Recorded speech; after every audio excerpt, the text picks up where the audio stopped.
So I have this great project. I'm trying to learn how to speak Spanish using Brainscape's iPhone app for learning to speak Spanish.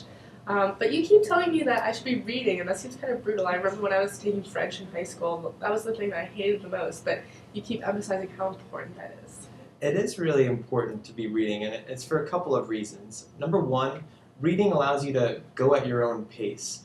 So even if you're a beginner, you could read slow as can be, you could look up words as you go, rather than just trying to watch TV or a movie and the words are going to be flying by, and unless you're a diligent rewinder and listening to every word, you might not be catching it, and you might have to sort of work up to being able to watch TV or movies, which could eventually be decent tools. Number two, reading allows you to really see and stream so many more words into your brain than TV or a movie. If you're flying through a book, you've got thousands and thousands of words that you're just exposed to. If you're watching TV or a movie, there are pauses, there might be a couple minute scene where it's something going on slapstick without really a lot of dialogue going on. So it's just a huge word feed for you.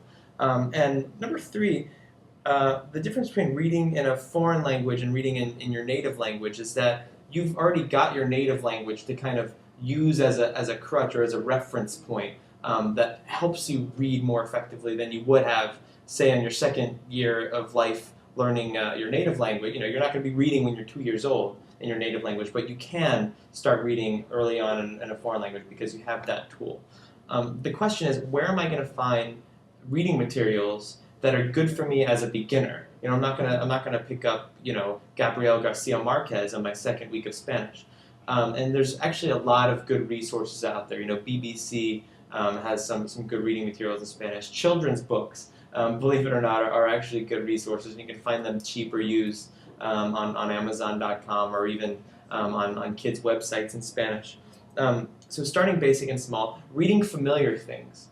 So once you kind of work up to it, read books or translations of news stories or whatever that you already know in English or in your native language. So you kind of have that mental reference point. And number three, try to find things that actually have an audio accompaniment to them. There's a bunch of different resources online. Actually, BBC also has some videos that you can watch with transcripts. Documentaries are also really good because the subtitles match exactly what they say on the screen rather than being paraphrased. But also one of the best things, once you could work up to it, or even if you're a beginner, find an audio book in that language, and then find the actual book and just read along. Even if you're such a beginner that you're only understanding 5% of the words, just do that. Just sit there for 6 hours and just hear a huge stream of words as you're reading along, and you're really, really training your ear to match what you see and really be able to build from that base as you're learning the language.